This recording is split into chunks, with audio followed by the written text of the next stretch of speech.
flag of the United States of America and to the republic for which it stands, one nation, under God, indivisible, with liberty and justice for all.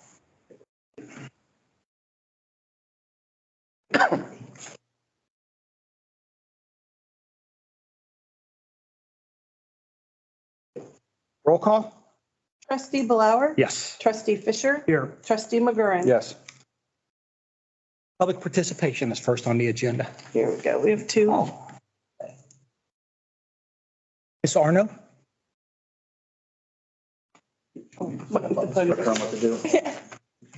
Lost the podium. Can you hear me okay? It was the fake microphone. No need for that. Good evening, everyone. My name is Janae Arno, and I am the owner nurse practitioner at Frontier Wellness, which is located just down the road by IGA and CPS. I want to thank you for giving me a few minutes of your time this evening. I'm sure there's lots of things on the agenda, so I'll try to keep this short and sweet. I'm going to start by thank you for considering my proposal for the grant, the American Rescue Plan grant. And I would like a few minutes just to share with you why I feel it's important that we use it here in Ross. First of all, some history of how Frontier Wellness came to be. So 20 years ago, my dad passed away at age 52 from a massive heart attack. We did not have insurance, never did.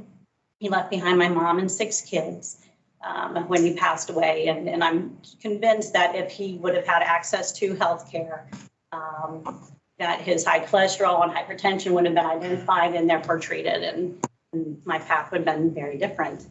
Fast forward about 20 years, when I was in nursing school, we had the opportunity to complete a class that was focused on community health and wellness. And as part of that class, I completed a community assessment. And I can pass, don't mind it, it's been through a lot. So I want to share that with you because it really truly became the foundation of Frontier Wellness here in Ross. So I'm a local community member. I live out on Chapel Road. I've been here now for 20 years. My family, the Dill Hoffs, I don't know if anybody knows Dill Hoffs anymore. I don't think many of us around anymore, brought us out to this area. But from that assessment, it shows that the Ross area has more health disparities than the city of Hamilton, even the county as a whole. So part of my research in that class was why? Why does this area have worse health disparities than any place else around here, including the state of Ohio? And so in that exploration, I was able to determine part of the reason is access to health care. And so for this area, Ross Township in particular, there are 3 providers that offer primary care, 2 down at a health center down on 27 and then myself. A normal ratio for healthcare in a community should be 1 provider to 1,850 people. Here in Ross, it's 1 to 3,000 people. So that alone kind of gives you an idea of how difficult it is to get access. The other part of the research showed that many people don't seek healthcare because of the cost. So the underserved in this area and the underinsured. So the underserved are those populations that fall into, they make too much money to qualify for Medicaid, but they don't have enough money to pay for healthcare services if they were to go into an urgent care or a mini clinic. So the underinsured population is those who, because of the excessive cost of healthcare nowadays, have to choose these high deductible insurance plans that are more for emergency situations if they end up in the hospital, but don't allow them to seek preventative care such as their yearly biometric screenings and ways for us to identify things early to prevent disease and illnesses from occurring.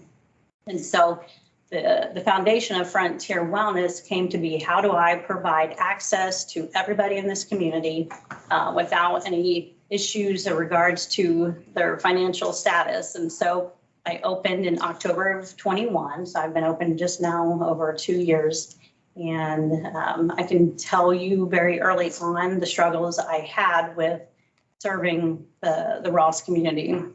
Because at the time, COVID was still running rampant, and most of the people I saw at that time were turned away from their own providers, including the folks down the road. But it didn't matter where, if you had a fever or cough, they wouldn't even see you. And so, you know, I spent 12, 14-hour days, working weekends, and I didn't turn away anybody, regardless of their financial situation, if they could pay or they couldn't pay. So it really took a toll and a strain on my practice. And so when I learned of this grant, I tried to understand the picture, you know, what if this happens again? Could I accommodate the need of the community? And the answer was no. Part of that reason was because my space, it's 450 square feet, which is a very tiny, tiny space. I do not have staff, and I do that on purpose so that I can offer healthcare services at a reasonable cost so that everybody has the opportunity to receive healthcare. And I think I've been very blessed with an education, even though that education loan has come due this past month. It's been deferred because of COVID. So I have to look at my practice a little bit differently. How can I move forward and accommodate the growing community's healthcare needs, still provide the care that I love to give?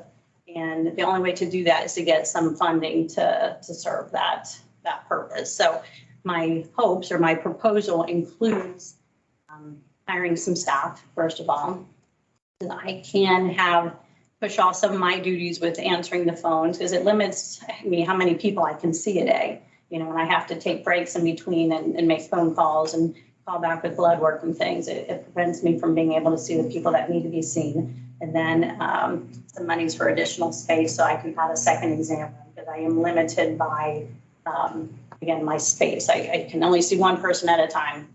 And again, it cuts down on the number of people. And I have a fun story, and then I'll wrap up. But, you know, the timing of it is perfect. I saw a woman today. She has 4 young ones. She has delayed getting services for the past 2 weeks. You know, she had a terrible ear infection, and she didn't have the money to do it. And a friend reached out and said, "Would you see her?" I said, "Of course I will." So she came in. Unfortunately, her eardrum, she had an ear infection, had already ruptured. And so when that happens, medically speaking, someone will lose significant ability to hear out of that ear. And it just, the timing of it was appropriate, I think, because I think it shows, again, the whole point of me being there is to help people. And if we can decide a way to let people know that I'm there and that they don't have minds to be seen, that there's something in place that has been created by the township. And I want to partner with RAM and some other organizations so that we can identify those who are underserved, need this type of care. And I'm definitely ready and willing. It's just a matter of connecting the dots. So just want to close with my mission statement, which is Frontier Wellness's mission is to promote Ross and surrounding areas' health and well-being by providing accessible, high-quality medical care for people of all ages. My vision, building a healthy community by preserving our rich farm heritage, identifying our unique rural needs, raising awareness, and addressing the health concerns throughout the community collaboration. And the collaboration is key. Because it truly does take a village, and in this case, a township to connect the dots and be able to help those who need it the most. And I hope to continue to serve this wonderful community that I love so much, where my kids go to school and I live. So, questions for me? What is your patient ratio for people in Ross? Are there people outside of Ross that you service, or is it? So I serve Ross and surrounding communities. If you look outside of Ross, the ratio gets skewed because there are so many providers in Hamilton, the city of Hamilton, West Side, you know, all these. So the Ross ratio is that 1 to 3,000. Is that what you're asking? I'm sorry. In terms of number of your patients, are 80% of your patients from Ross, 50%? It's hard to, Yes. I actually tried to get those numbers, but because of the way Ross Township is cut out in different ways. Even if I were to do a zip code search, there's no way unless I look up everybody's address. And I just, cold and flu season right now, I just would not been able to do it. I could try, but it's many, many hours of trying to pull that data together. But I have seen today, I did run that number today. I've seen 3,757 patients since I opened. And I'm a one lady show. So, and that's not by accident. Like I said, I do that intentionally because I try to keep my costs down and be able to pass that on to the people who need access to healthcare. So moving forward, I know I could not handle another COVID. I couldn't handle bird flu or swine flu again. It just, I mean, it just exhausted and drained every resource I had. So my hopes is that we can work together to try to figure out a way moving forward that regardless of what comes our way, that we're ready for it. Because I don't think we were last time with COVID. Any other questions? Okay. All right, thank you. Thank you.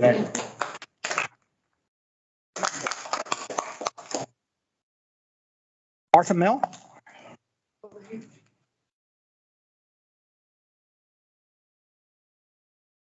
Good evening. I'm Martha Mel. I live at 2085 Demerit Lane, Hamilton, Ohio. I had two questions I wanted to ask, and I think maybe question number one might be partially asked, and that's about the $150,000 grant or stipend that the townships are being given. And I didn't know if the township trustees and the other leadership team members have decided where that funding might go. So that was my first question, because I believe there's a time restraint on that. I think we have to spend it as a township by the end of 2024. So I hope we don't have to give any of it back. It's so rare that we get, normally we're at the other end of taxes or something like that. So that was my first question. I don't know if you can answer it or not. No decisions have been made yet. This evening was the first time we've spoken with anybody. We put out feelers about how we could use this money. We also don't have every bit of information from the county commissioners exactly where it can go. So we still got to find out the major rules. Like you said, we have sufficient amount of time to make sure it is donated properly. Yeah. And that's going to take a little bit of study. We've only really known about this for a month. So we're just now getting our hands into what we're going to do.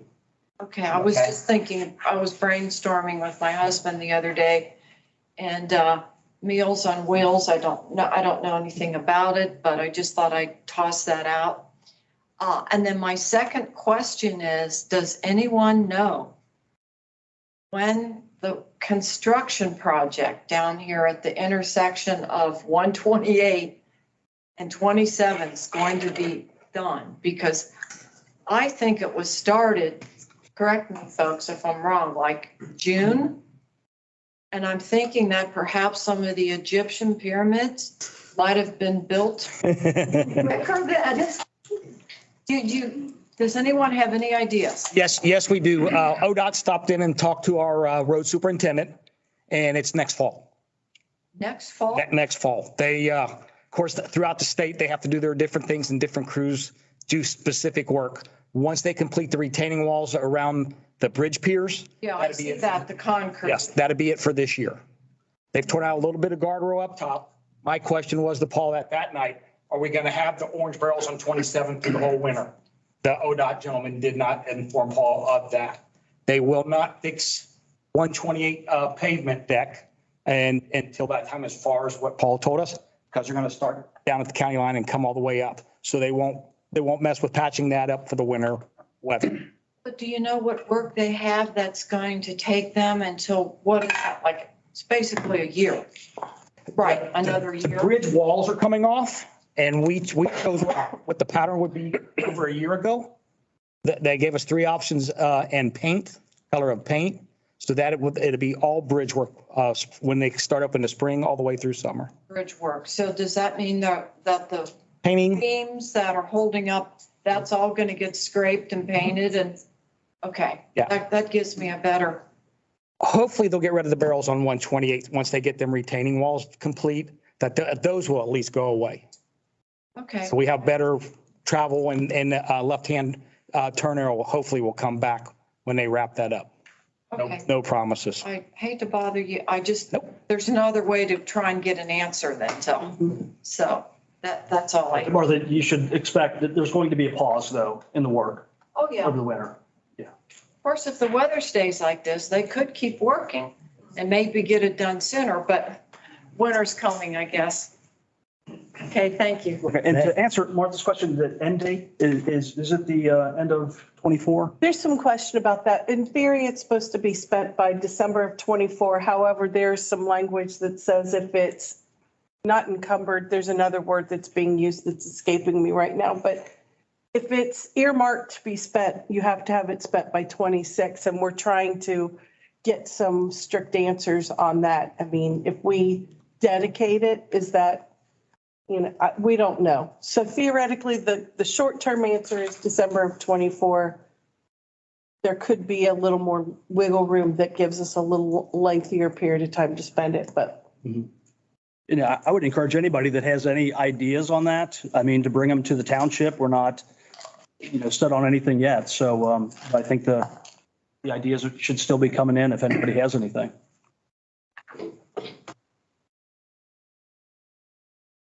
Moving on, recognition, Police Officer Art Brickles, retirement and 40+ years of service in law enforcement. Chief Roberts, the floor is yours. Thank you. Art, you want to come on up? You can bring your family up too if you want. We will move our chairs and allow for the backdrop stage. Yeah. Make me look taller.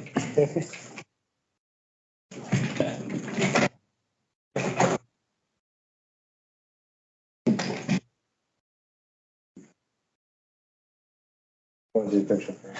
That's okay. So Art, obviously this is gonna be rough. What? I don't know. Good guy. So we want to recognize you for 40 years of law enforcement services. We got you a plaque. We got your name on it. The department's other in St. Clair Township. We couldn't find a patch for that or a badge. So, but we put on there Westchester, the Sheriff's Department, obviously Ross Township. Your final day will actually be on the 24th. I can just say personally, I'll be missing you. You've been a great asset for the department, the community, the things that you put together, the cones with the cop, the cruise in, things like that. The knowledge and experience and training that you passed on. You can't put a price tag on that. I think you and I are carved from the same mold. We're pretty old school. You will truly be missed. You're still part of the family. There's light at the end of the tunnel for me as well. We can't do this after 40 years. Truly deserve to move on and be happy and take care of yourself. So I can just say on behalf of the township, myself, the trustees, and everybody else, thank you for everything that you've done. Just a little thank you there, nice little plaque. Thank you, Bert. And a card and a little gift card for you.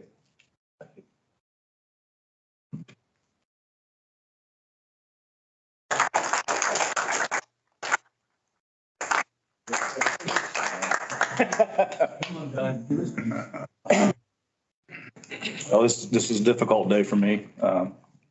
Obviously, when you spend the majority of your adult life, since I was 21 years old, in law enforcement, I've tried to say this to other officers too. It's not something you do; it's something you are.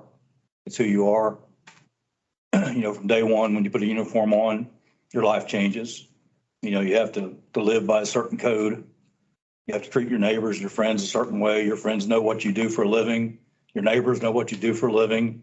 So you're always bound by that code of being in law enforcement. That's my phone. You send another email, Bert? That's funny. Good message. Yeah. Don't take them off. Just keep them on. Just keep the email on. It's been a long road. It's been a hell of a ride, right? I mean, I started this job when I was 21 years old with the police academy. And in all honesty, all I ever wanted to be was like my dad. Yeah, my dad did it. And I grew up like my sons are. My kids, you know, seeing what I do for a living, and they've got the same aspirations that they want to do the same thing. And I keep telling them, stay at Kroger. You know, this job is not what it was 40 years ago, 4 decades ago. You know, it's what I signed up for back then versus the way it is now. It's not the same. I still have a lot of pride in what I've done for a living, but the job is so different now. It's kind of left me. I didn't, you know, as we move forward with the amount of training and things you have to do these days. Another email. It's my brother. Oh, is it? Everyone's texting about Thanksgiving. But anyway, I've loved working for Ross Township. When I retired from the sheriff's office in 2015, you know, I thought that'd be I had 33 and a half years, almost 34 years at that time. Had a big party my wife gave me for my retirement. And I never thought I'd see a police uniform again. And as luck would have it, I missed it. And I stopped in here one day and Jack Tremaine was working here at the time. He was a captain here. And he offered me a job. So I started here as part-time, just to kind of keep my hands in it and stay involved in it. And full-time came along with Ross Township and they offered me a full-time job. Again, I didn't think I would take it, but it's a great group of people. I've enjoyed every day being here. You know, Keith Blower, him and I go back a long way as well. You know, he's trustee here now, but he was a police officer for Ross back in the day. He worked for Oxford Township, and when I was at the sheriff department, I backed him up on calls at times when he worked at Ross. So, you know, I've had myself in Ross Township for a very long time, not just the 7 years I served here. Being with the county, I worked this area a lot as a deputy sheriff, got to know the people and the residents in the area. And that's part of what made me want to come here as well after I retired, was to come to Ross and work here. Because I did like the community. I like the people. So that's what I'm going to miss the most. It's been a good time. I'm looking forward to moving on with my life, the last chapter of my life, you know. I got a great gig coming up. I took a job with Monroe Schools as a security and safety officer up there. So I'll be working up at Monroe Schools with the Monroe Police Department. And hopefully that'll take me the rest of my days, you know, to where I can finish up and ride out to the sunset, you know, with my wife and my family. So again, thanks to everyone in Ross Township. Thanks to the trustees. Thanks, Chief Roberts, Brian, you know, him and I started about the same time here at Ross, and we've been through all this together, you know. So I'm gonna miss everyone here, Dave. You know, I'll stop in and see you guys. You know, we got a new officer, Madison, there. She's got a long way to go. I hope you can make it as long as I have, because it's very rewarding. It's a rewarding job, you know, and I wish everyone here Godspeed. Please be safe out there. And I'll keep you in my mind.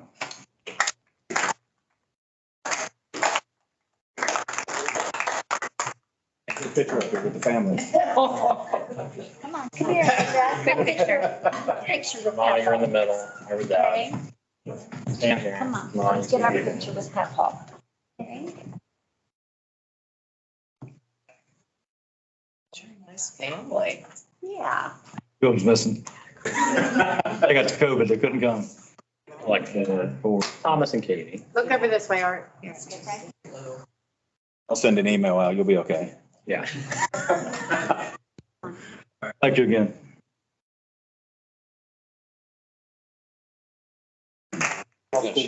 Yes. So something for you, buddy. Yeah. Oh, thank you. All right.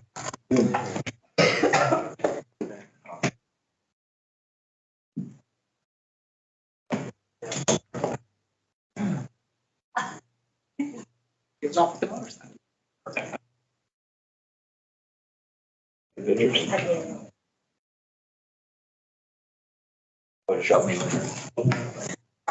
drop you.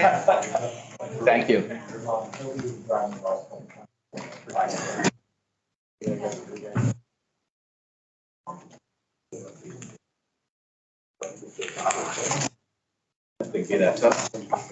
Yeah. The dispatch send over a recording of his call out. Say that. Play it. So then, I was perfect. They get me every time. Now, right? Stay or what? Are you laid off? No. I was only laid off for 9 days. Is that what they call a vacation? But I didn't go nowhere. I actually took the vacation before that layoff happened, so I was out of things to do.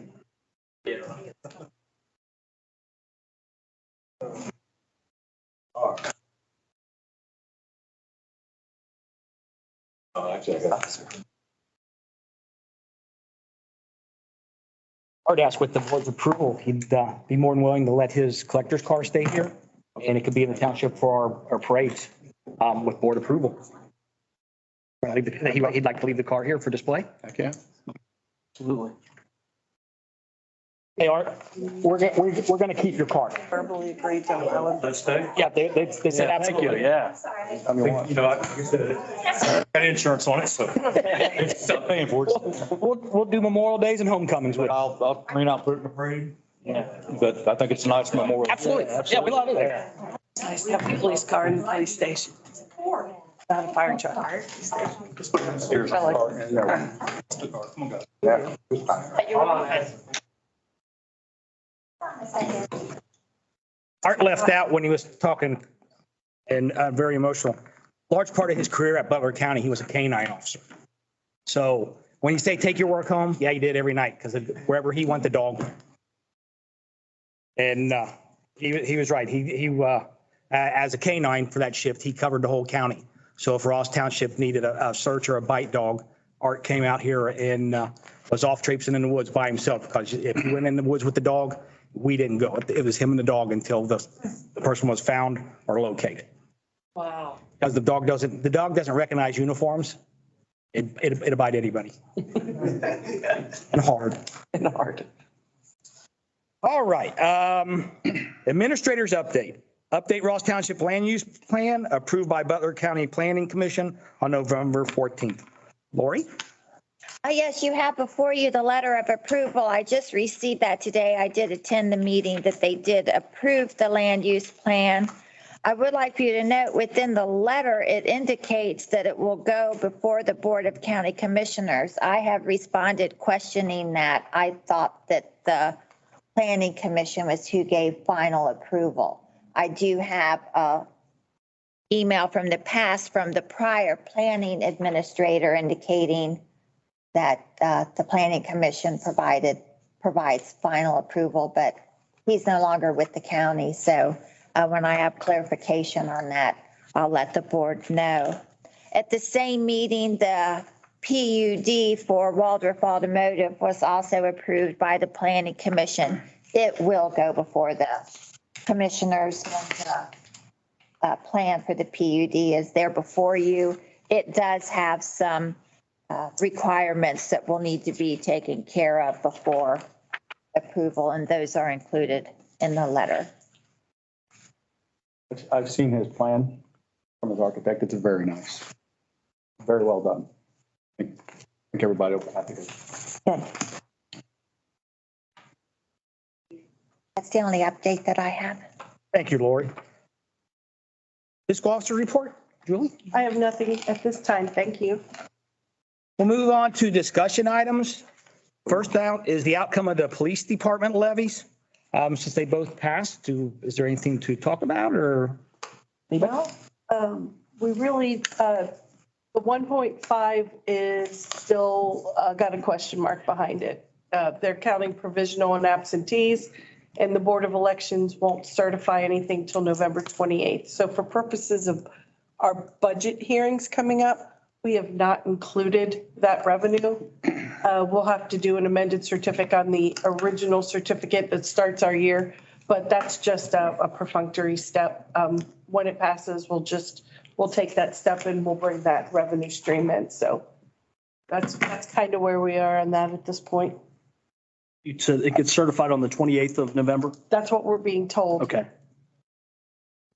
The update I received today said unofficially per the Board of Elections, and again unofficially, we were up by 14 votes with 15 ballots left, I guess, to certify her. So, again, unofficial, but, you know, sounds good. And when it passes, excuse me, when is that money's available? It First of won't the year? come in until the settlements next year. Next year.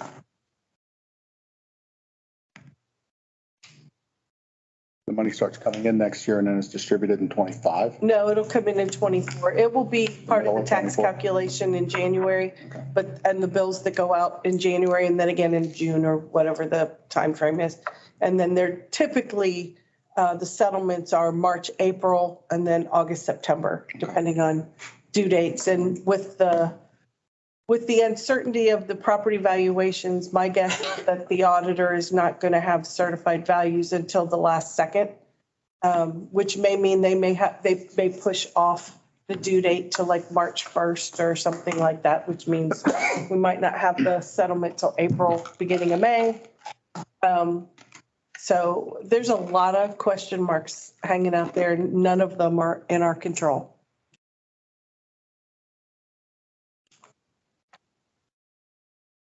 All right, next up, gas and electric community aggregation, next steps.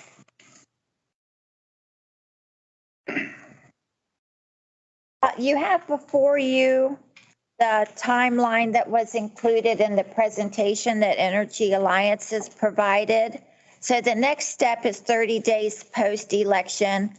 A plan of operation and governance is to be developed. There is a template that has already been approved by the Public Utilities Commission of Ohio. I believe it's simply just putting the Ross Township name into each plan, one for electric, one for natural gas. So 2 public hearings per each commodity need to be conducted before you as a board adopt the plan. Energy Alliances is proposing to have all 4 public hearings on the same evening. That evening would be December 7th. To have the first set of public hearings begin at 5. So for example, the electric would be from 5 to 5:15, gas from 5:15 to 5:30.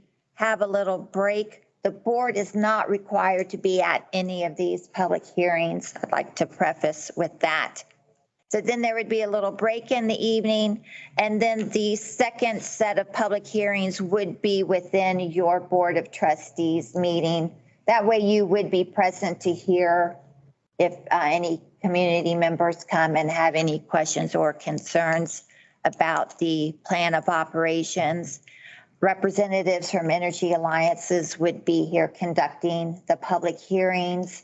They will be posting the plans on the dedicated portion of their website that they have for Ross Township. I would provide the documents on the township's website. They are required to put a public notice in the newspaper for the hearings. I'll do likewise on the Facebook page and website. So tonight, I just need to know from the trustees your thoughts on having all 4 public hearings on the same evening. Oh, it's the same content at 5 o'clock as it was at 6 o'clock? Correct. And then based on those public hearings at your meeting on December 21st, you would vote on approving both plans.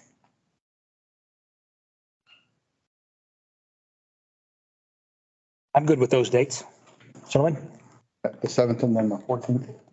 Well, all of the public hearings would be on the same evening, just one a little earlier in the day, the other within the confines of your trustees meeting. So then some time would pass and you would vote for it.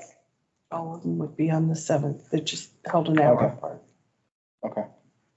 It's the 7th, the first trustee meeting. Yes. I'm assuming the content, the hearing is 15 minutes. I don't know how much detail there. Yeah, and that will, could be shorter, could be longer, dependent upon if people attend and if they do the types of questions that they have. Okay.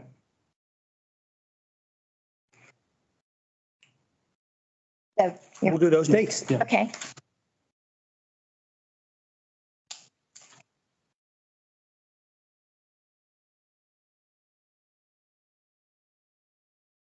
Number 3 for discussion items, possible projects for the Butler County Board of Commissioners, local community allocation of ARPA and SLFRF funding.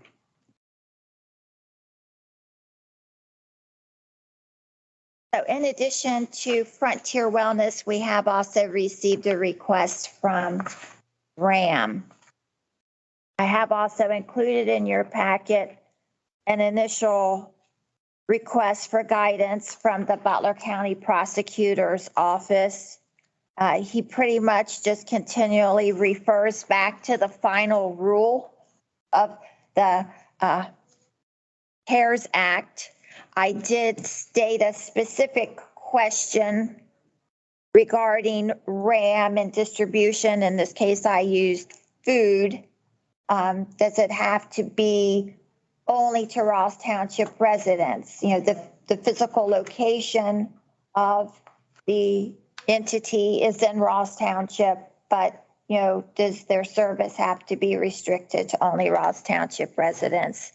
And his response is, I have seen nothing of that type of limitation. The rules are pretty broad. Okay. So we aren't getting a lot of guidance.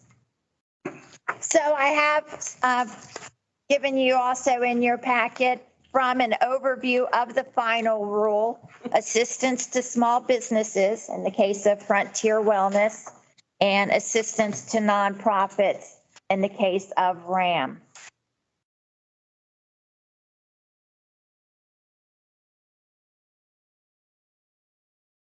Has Janae seen this? Oh, I gave her a copy this evening. Okay.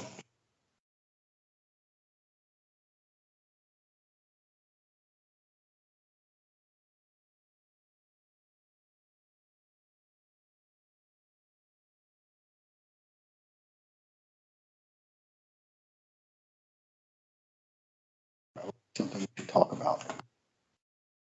Executive session, I would think. After we have an opportunity to read over everything that's been presented. Yeah. Sit down, maybe take the opportunity to go over all this information and talk about it at our next visit. Fiscal officer and I reviewed the proposal from Frontier Wellness, and our recommendations are funding of the vaccine refrigerator and the funding of healthcare services. Her request to enlarge her space, we were not necessarily in favor. we understand the need for it, but there's just too many one-offs with it, knowing how construction quotes go. And what if you get in there and you think you can do it for 40,000, but it's really, it turns into 70. Is she going to be able to complete it? Hesitancy to want to fund the office staff while we agree that it would be a great asset. How will it be maintained long-term? We would like to give her an opportunity to use the money directly, and maybe when she's not spending, you know, she doesn't have that cost outlay there, she can put her resources elsewhere. Hopefully, we're hoping that she might be able to connect with some other organizations that might be able to help her with some funding. Wink, wink, nod, nod. You know who I'm winking at.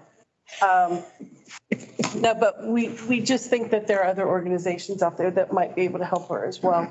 Okay. We're trying to give her, you know, it was the administrator and I's thought that a lot of the items on her list can immediately impact the Ross community, and she should be able to spend that, I would think, fairly quickly. If the December 2024 is a true deadline.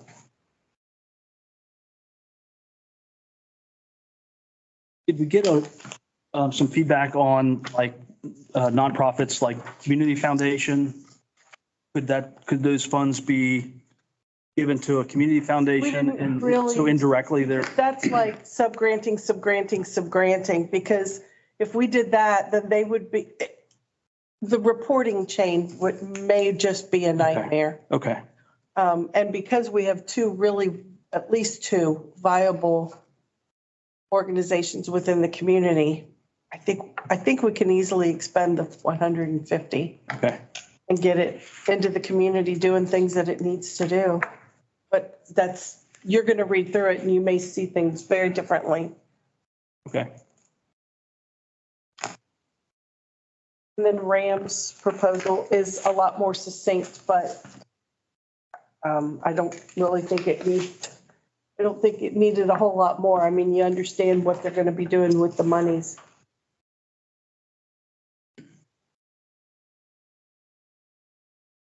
Just have that, Mind reading what they're gonna do with the money? Am I out of line? just have that collaboration with, if it's Ross and Morgan. Right. If it's Ram, it's Ross and Morgan. Well, and they do a voucher system, and so they know who their residents are. They could easily identify their Ross Township. And I believe Frontier Wellness is also doing a voucher type system with Ram. Okay. So there's, and I don't know if Keith will. Was Morgan Township also allotted? They were, I don't know. I've not heard anything about whether they're. After we met with Greg Young, he had mentioned he was going to speak with them, but I don't know that he has. Because we know they're in the same spot we are. Correct. There's with the only a small number of places that we're able to use that money to help. And Some communities are putting it into other projects, so I don't know what their plan is. One idea might be with RAM would be to see if Morgan would want to match what we do if we decide to come up with a certain amount for them, since it's benefiting both communities, for them to kind of match. If we could, come up with a number together to match, just so we're kind of both in it equally. that'd probably be a good idea for Frontier Wellness too. Once we decide what we're doing, if they approach them for matching funds. Again, she's close, and I'm sure patients probably come from Morgan Township also.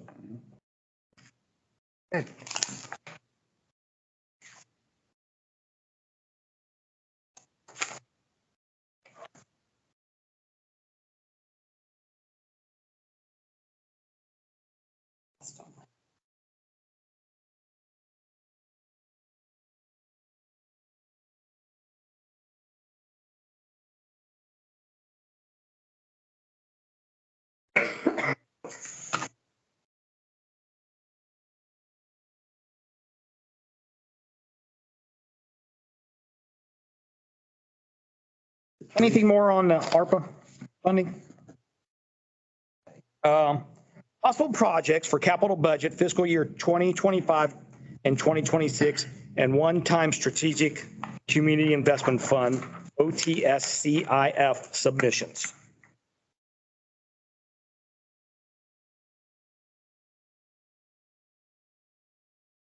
Lori, is that this piece of paper here in Yes, it's actually the double one? two separate funding mechanisms. The first being the capital budget for year 2025, 2026. Those projects, you can get an idea of what can and can't be funded on this sheet that's stapled. I've also provided you, I was able to find back in my records. Unfortunately, it's a little dated from 21, 22 types of projects that were submitted.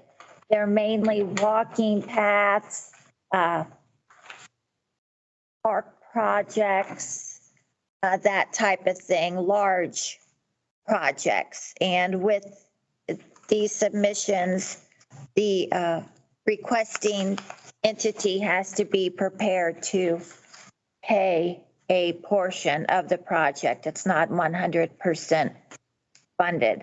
So at this time, I'm not aware that we have anything in mind to submit for that type of funding.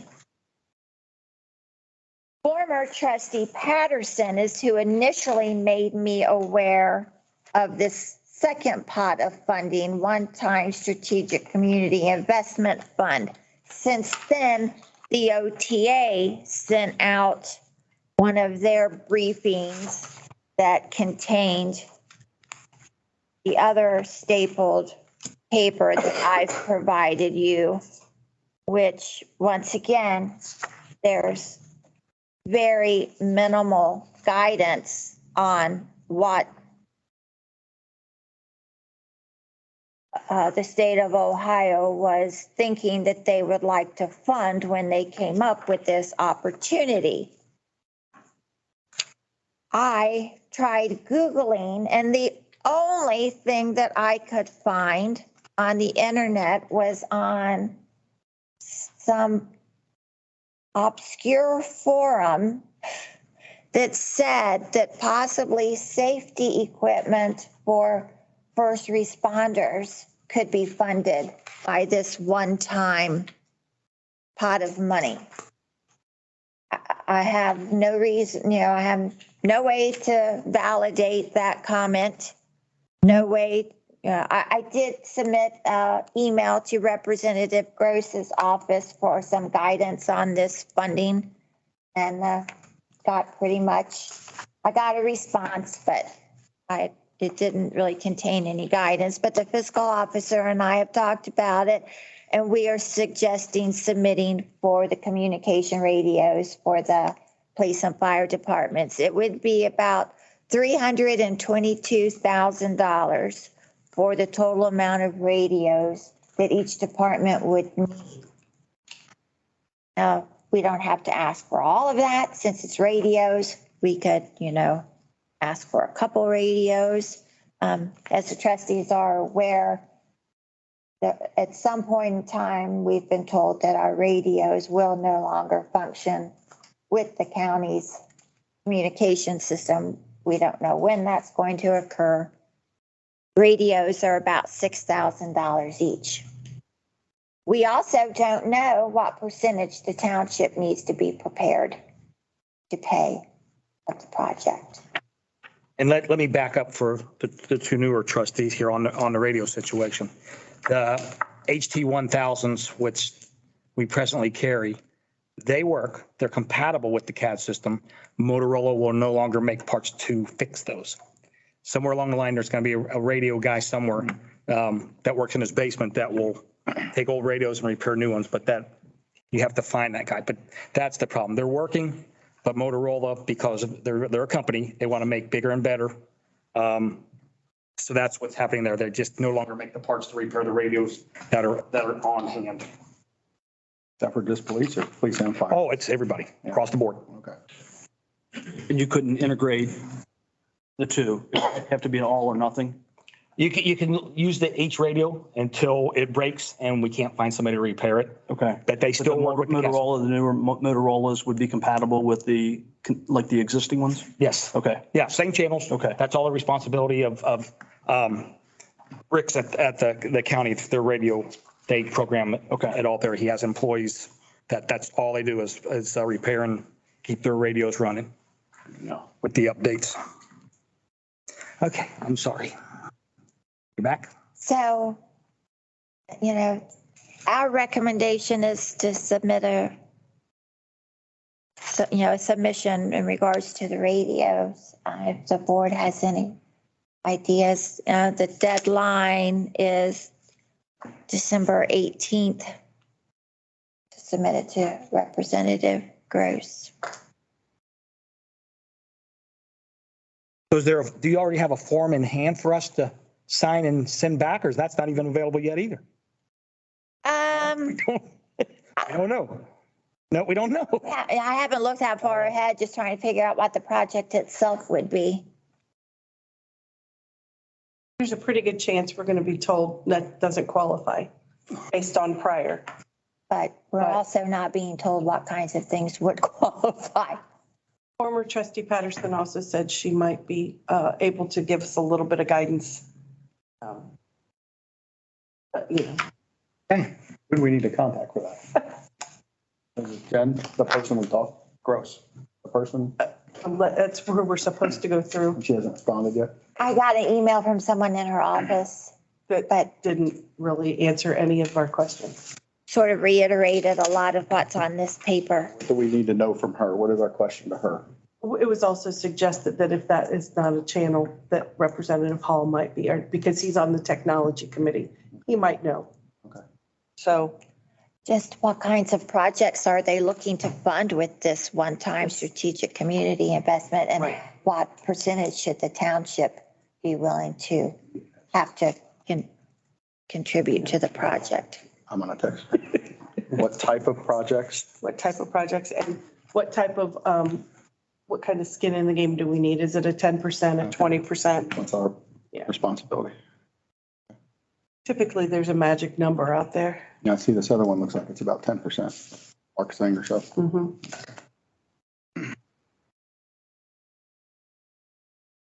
Obviously, if we can pay, if we would only have to pay 10% of an asset, Yeah. I like that idea. 20,000 is better than 200. Text you more. I mean, the fire department's obligation on this is the 250,000, police is about 100,000. So both of their budgets would appreciate only having to kick in 10%. I mean, that would be ideal. So new radios for both is Right. 350. And that would be fully outfitting everyone across the board. That'd be ideal. Look forward to the results on that. Give you a full report. Is there anything else from the board for discussion items?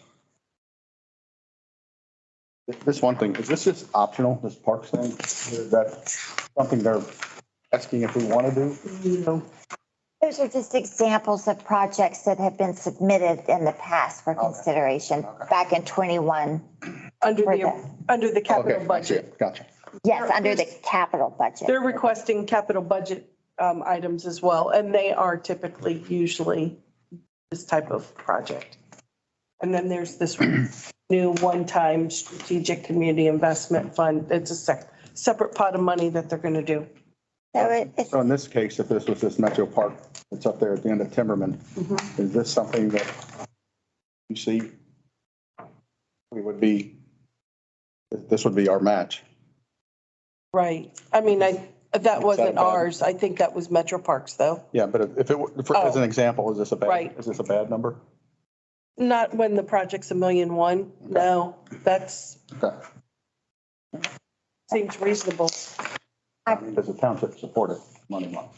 Well, if that were truly our project and we were really wanting it, I'd say, yeah, that would be a great investment for us for the cost involved. this capital budget opportunity is every other year, I believe. So if we ever identified a project similar to any of those that the township would be interested in, we should, try to remember that we could all, submit it for this type of funding.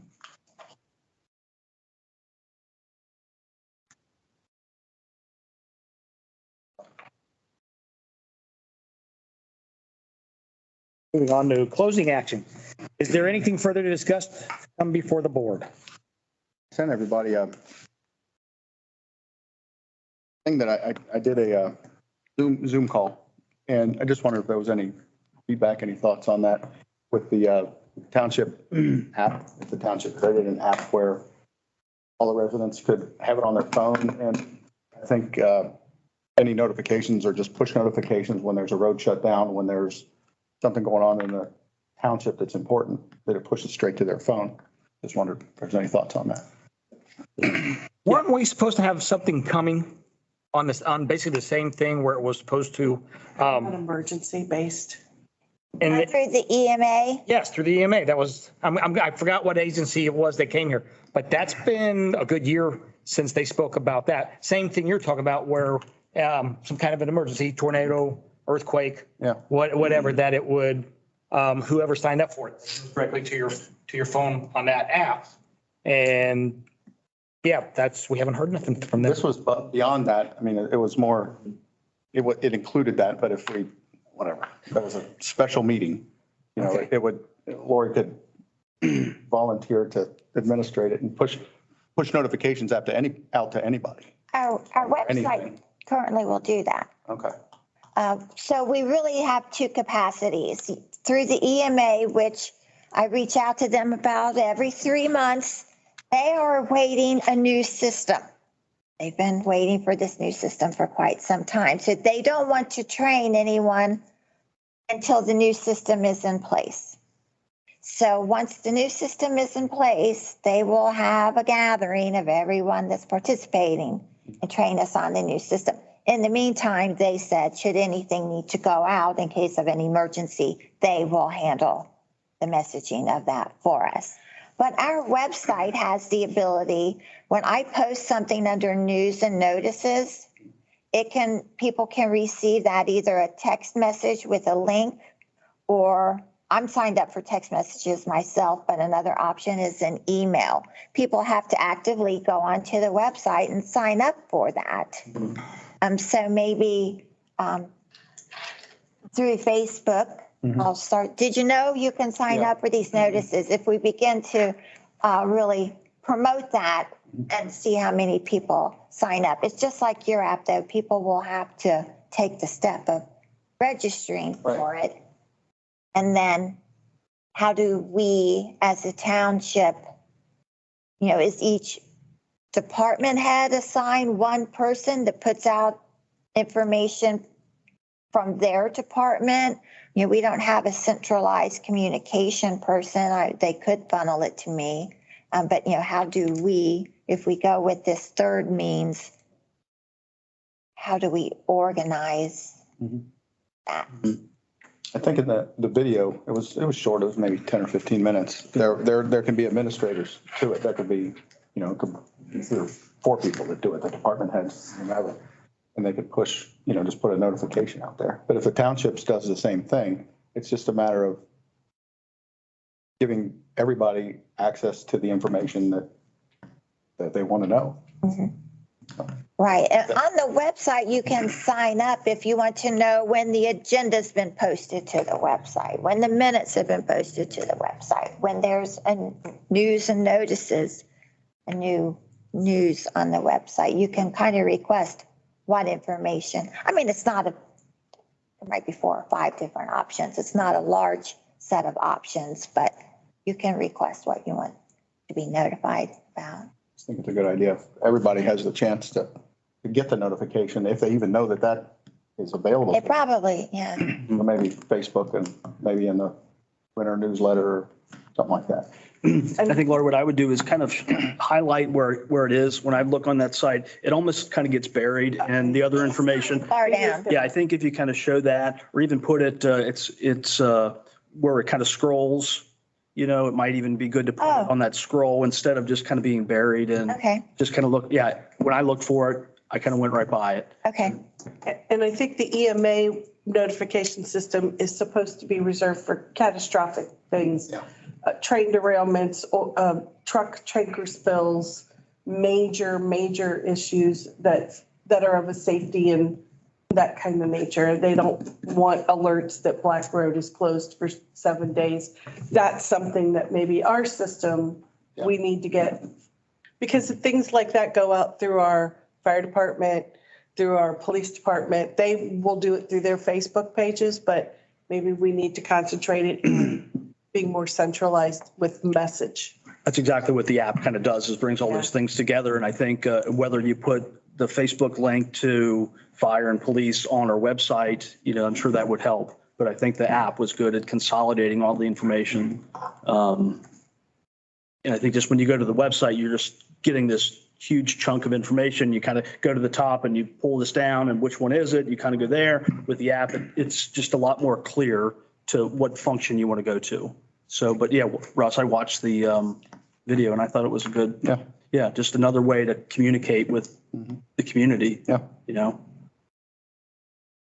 I think a lot of people are asking for that too, but there's no sense spending money on it if we don't have to. If we've got it, then maybe we can use what we have. enhance it, get it out there, let people know it's out there. Were you getting other estimates from other places? That was the only one I've seen. That came to GovGov? Yeah, that came to the township, my township email. Okay. So I just talked to the guy for a few minutes. It's good. All right, move for the adoption of motion number 23-156 to retire to executive session to discuss the dismissal or compensation of a public employee in accordance with Ohio Revised Code Section 121.22G1. Time is 7:00. almost football time. I need a second. Second. Roll call. Trustee McGurran. Yes. Trustee Fisher. Yes. Trustee Blower. Yes. Before everybody heads out, our next, our budget hearing is November 28th, 29th, starting at 5 PM, Ross Township Government Center. Is that open to the public? Just no participation, correct? Correct. They can view. And then if you retire into executive session to discuss salaries, that That is portion is private. closed. to the Okay. public. Our next regular business meeting will be December 7th at 6 PM here at the Ross Township Government Center. Thanks for attending, everyone. Thank you. It's Thanksgiving, everybody. Yes, you too, Martha. Have our pucks on. I'm gonna actually turn it off. Quick question. How are you, Mr. Miller? Great. I got your t-shirt.